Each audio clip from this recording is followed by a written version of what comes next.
भारत कथा, महाभारत कथा।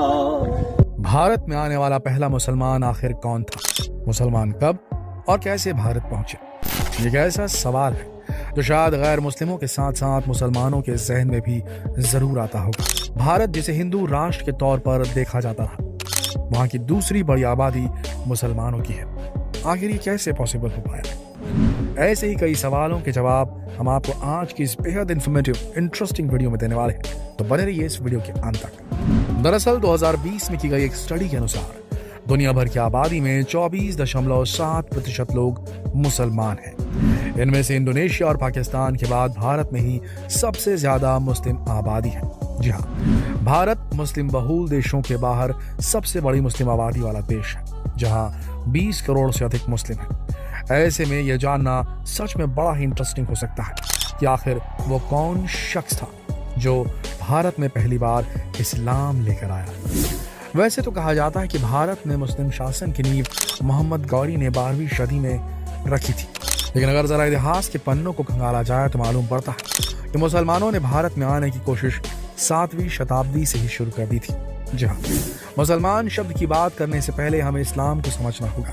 दरअसल इस्लाम एक धर्म है और इस्लाम को मानने वाले लोगों को ही मुसलमान कहा जाता है। कुछ बुद्धिजीवी भारत में इस्लाम की शुरुआत को 3 आक्रमणकारी मोहम्मद बिन कासिम, मोहम्मद गजनवी और मोहम्मद गौरी का कारनामा मानते हैं। हालांकि इसमें कोई दो राय नहीं कि इन्हीं आक्रमणकारियों की वजह से भारत में इस्लाम धर्म की नींव मजबूत हो पाई, लेकिन इस्लाम की नींव तो यहाँ 629 ईस्वी में ही रख दी गई थी। इन आक्रमणकारियों से पहले ही इस्लाम दक्षिण एशिया में अपनी मौजूदगी दर्ज करा चुका था और तभी से इस्लाम भारत के कल्चर और रिलीजन का एक इम्पोर्टेंट पार्ट बन गया। भला ऐसा कैसे हुआ, वो भी देखिए। आपको बता दें कि प्राचीन काल से ही अरब और भारतीय उपमहाद्वीपों के बीच व्यापार संबंध अस्तित्व में रहा। कुछ ऐसा ही हुआ 7वीं शताब्दी की शुरुआत में भी, जब अरब व्यापारियों ने व्यापार के लिए भारत के दक्षिणी हिस्से में आना शुरू कर दिया। उस वक्त भारत का यह हिस्सा मलाबार के नाम से जाना जाता था, जिसे अभी हम केरल कहते हैं। इतिहासकार इलियट और डाउनसन की किताब the history of India as told by its own historians के मुताबिक भारतीय तट पर 630 ईस्वी में मुस्लिम यात्रियों वाला पहला जहाज देखा गया था। वहीं पारा रॉलिंसन अपनी किताब ancient and medieval history of India में दावा करते हैं कि 7वीं ईस्वी के अंतिम में अरब के मुसलमान भारतीय तट पर आकर बसे थे। कहते हैं कि अरब के मुसलमान पक्के सौदागर थे। एक बार मलाबार आने के बाद वे भारत के पश्चिमी तट पर अलग अलग बंदरगाहों में बड़ी संख्या में आकर बसने लगे। इन लोगों ने यहाँ के स्त्रियों के साथ शादी की और बस्तियां बनाकर यहीं रहने लगे। कहते हैं कि मलाबार में मप्पिलास समुदाय के लोगों ने ही सबसे पहले इस्लाम को कबूल किया था। ऐसा इसलिए क्योंकि उस वक्त इस समुदाय के लोग ही दूसरों के मुकाबले अरबी लोगों से अधिक जुड़े हुए थे। आपको शायद जानकर हैरानी होगी, इतिहास में इस बात का भी जिक्र है कि उस वक्त मलाबार के हिंदू राजा चेरामन पेरुमल ने भी इस्लाम धर्म स्वीकार कर लिया था और उन्होंने अपना नाम अब्दुर रहमान सानी रख लिया था। ये जानना आपके लिए शायद बहुत इंफॉर्मेटिव हो कि भारत में बनी पहली मस्जिद केरल के त्रिशूर में है, जिसका नाम चेरामन जुमा है और ये दुनिया की दूसरी सबसे पुरानी मस्जिद भी है, जिसको बनवाने का काम 629 ईस्वी में मलिक बिन दीनार ने किया था। दरअसल चेरामन पेरुमल इस्लाम धर्म स्वीकार करने के बाद मक्का के लोगों को भारत में इस्लाम का प्रचार करने के लिए बुलाया करते थे और कहा जाता है कि उनके कहने पर ही मलिक बिन दीनार भारत आए और उन्होंने इस मस्जिद का निर्माण करवाया। इतना ही नहीं, राजा चेरामन पेरुमल के उत्तराधिकारियों ने भी अरब के व्यापारियों का स्वागत किया और मलाबार तट पर 11 मस्जिदें बनाई। उनमें से घोघा, गुजरात में बरवाड़ा मस्जिद और तमिलनाडु के पलैया जुम्मा पल्ली मस्जिद भी शामिल है। यहाँ तक तो मुसलमानों के भारत आने को लेकर किसी भी तरह के आक्रमण की जानकारी नहीं मिलती, लेकिन दोस्तों 8वीं शताब्दी से शुरू होता है भारत पर मुसलमान आक्रमणकारियों का वो दौर, जिसे शायद आपने भी इतिहास की किताबों में जरूर पढ़ा होगा। भारत में पहली बार मुस्लिम आक्रमण 712 ईस्वी में मोहम्मद बिन कासिम की अगुवाई में किया गया था। मोहम्मद बिन कासिम अरब के खलीफा का नुमाइंदा था। मोहम्मद बिन कासिम ने अपनी सेना के साथ सिंध प्रांत जो पाकिस्तान में पड़ता है उस पर आक्रमण किया, कब्जा भी कर लिया।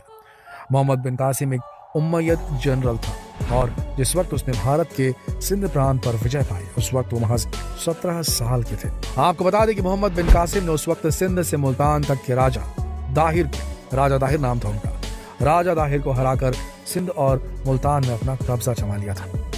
एक बार जीत हासिल करने के बाद मोहम्मद बिन कासिम ने भारत के उपमहाद्वीपों में अपना साम्राज्य फैलाने का सोचा और वहां आक्रमण करने की तैयारी होने लगी। लेकिन कुछ कारणों की वजह से मोहम्मद बिन कासिम को वापस इराक जाना पड़ गया। इसके बाद समय आया 10वीं शताब्दी का, जब महमूद गजनवी ने हिंदुस्तान पर एक दो नहीं बल्कि 17 बार आक्रमण किया, जिसमें सोमनाथ मंदिर, ज्वालामुखी मंदिर पर हमला प्रमुख रहा। कहते हैं कि गजनवी ने हमले उस वक्त भारत की धन संपत्ति की वजह से ये हमले किए थे उसने। आपको बता दें, उस समय मोहम्मद गजनवी अफगानिस्तान के गजनी साम्राज्य का शासक था और इसे गजनवी वंश के एक प्रमुख शासक के तौर पर भी याद रखा जाता है। इसने गजनी पर 971 से लेकर 1030 ईस्वी तक शासन किया। महमूद गजनवी ने भारत पर पहला हमला 1001 ईस्वी में सीमावर्ती इलाकों में किया था, जिस पर उसे सफलता हासिल नहीं हुई। लेकिन इसके बाद गजनवी ने कई सीमावर्ती इलाकों जैसे कि भटिंडा, नगरकोट, सोमनाथ समेत अलवर, कन्नौज, बुलंदशहर जैसे कई जगहों पर आक्रमण करके वहां के शासकों को या तो मार डाला या फिर अपने अधीन कर उनसे इस्लाम कबूल करवाया। सन 1030 ईस्वी में अपने आखिरी आक्रमण के दौरान मलेरिया के कारण महमूद गजनवी की मौत हो गई। फिर आया वो दौर जहां से सही मायने में हिंदुस्तान पर इस्लाम का प्रभाव शुरू हुआ। जहां वो दौर था 12वीं शताब्दी का। मोहम्मद गौरी ने भारत पर पहला आक्रमण 1175 ईस्वी में मुल्तान पर किया और उसे जीत लिया। इसके बाद मोहम्मद गौरी पंजाब, लाहौर जैसे छोटे छोटे पश्चिमी प्रदेशों पर हमला करता गया और अपने साम्राज्य को बढ़ाता गया। पश्चिमी प्रदेशों पर विजय पाने के बाद गौरी पूर्व की ओर बढ़ने लगा, जहाँ सम्राट पृथ्वीराज चौहान का राज था।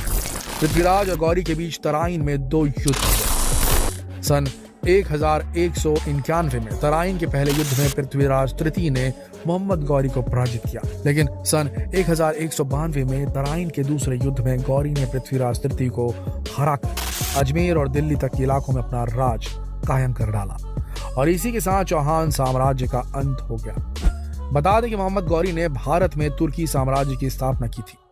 हालांकि 1192 ईस्वी के बाद मोहम्मद गौरी ने भारत के जीते हुए प्रदेशों का जिम्मा अपने सेनापतियों को सौंप दिया और वो गजनी वापस लौट गया। 1194 ईस्वी के बाद गौरी के 2 सेनापति कुतुबुद्दीन ऐबक और बख्तियार खिलजी ने भारतीय इलाकों पर अपना प्रसार करना शुरू कर दिया। बख्तियार खिलजी ने बिहार और बंगाल के पश्चिमी क्षेत्र को सेन शासक लक्ष्मण सेन से जीत लिया। इसी दौरान उसने नालंदा विश्वविद्यालय, विक्रमशिला और ओदांतीपुर विश्वविद्यालय को नष्ट कर दिया। इसके बाद बख्तियार खिलजी को असम के माघ शासक ने पराजित किया और 1205 ईस्वी में बख्तियार खिलजी के ही सैन्य अधिकार अलीमर्दान ने मोहम्मद गौरी की हत्या 15 मार्च 1206 ईस्वी में कर दी। अब यहाँ बात अकबर और औरंगजेब की ना हो, भला ऐसा कैसे हो सकता है? इन दोनों को ही भारत के बड़े शासकों के रूप में देखा जाता है। अकबर ने भारत में 1556 ईस्वी से 1605 ईस्वी तक राज किया। अकबर और उनके बाद के कई शासकों के गैर मुस्लिमों के प्रति उदार होने की बात भी कही जाती रही है। अकबर ने अपने साम्राज्य की एकता को बनाए रखने के लिए कई नीतियां बनाई थी। अकबर ने अपने शासनकाल में सभी धर्मों का सम्मान किया था। वहीं औरंगजेब ने 1658 से 1707 तक भारत पर शासन किया। औरंगजेब ने अपने पूर्वज अकबर के काम को बाखूबी आगे बढ़ाया, लेकिन औरंगजेब के कट्टरपंथ और कठोरता की वजह से लोग उन्हें ज्यादा पसंद नहीं करते थे। औरंगजेब ने अपना राज्य दक्षिण में 3.5 लाख किलोमीटर तक फैलाया था। औरंगजेब मुगल साम्राज्य के अंतिम शासक थे। कहते हैं कि औरंगजेब के हिंदू मुस्लिम वाली नीति की वजह से ही अंग्रेजों ने आसानी से भारत पर कब्जा जमा लिया। हालांकि इस वक्त तक भारत में इस्लाम को मानने वालों की संख्या अच्छी खासी बढ़ चुकी थी। अंग्रेजों के खिलाफ भारत की लड़ाई में मुस्लिम क्रांतिकारियों, कवियों, लेखकों ने भी अपना पूरा योगदान दिया। मौलाना अब्दुल कलाम आजाद, हकीम अजमल खान, रफी अहमद किदवई ऐसे मुसलमान हैं जो इनमें शामिल थे। भारत की आजादी के बाद भी 12 राष्ट्रपतियों में से 3 जाकिर हुसैन, डॉक्टर अहमद फखरुद्दीन अली और डॉक्टर APJ अब्दुल कलाम मुस्लिम थे। वहीं आज की तारीख की बात की जाए तो स्पोर्ट्स हो या एंटरटेनमेंट, आर्ट हो या एडमिनिस्ट्रेशन, भारत के हर क्षेत्र में मुसलमानों की पूरी भागीदारी है। तो दोस्तों, कैसा लगा ये इन्फॉर्मेटिव वीडियो आप सबको? हमें कमेंट सेक्शन में जरूर बताएं और इस एकता की मूरत भारत को ऐसे ही सही तरीके से सहेज के रखें। किसी के भी बहकावे में बताएं। ये भारत सभी का है और सब एक साथ मिलजुल कर यहाँ रहते हैं। ऐसे अमेजिंग फैक्ट जानने के लिए इस चैनल को सब्सक्राइब करें, उसके साथ लाइक कमेंट और शेयर कीजिए। किसी ने खूब ही कहा है, प्यार और ज्ञान जितना बांटा जाए उतना कम ही है, इसलिए इस वीडियो को दिल खोल कर लाइक, कमेंट और शेयर कीजिए। आप मुझे इंस्टाग्राम पर भी फॉलो कर सकते हैं, वहाँ पर भी मैं time to time fact share कर देता हूँ। साथ ही साथ अपने नॉलेज को और बूस्ट करने के लिए इस प्लेलिस्ट को चेकआउट कर सकते हैं।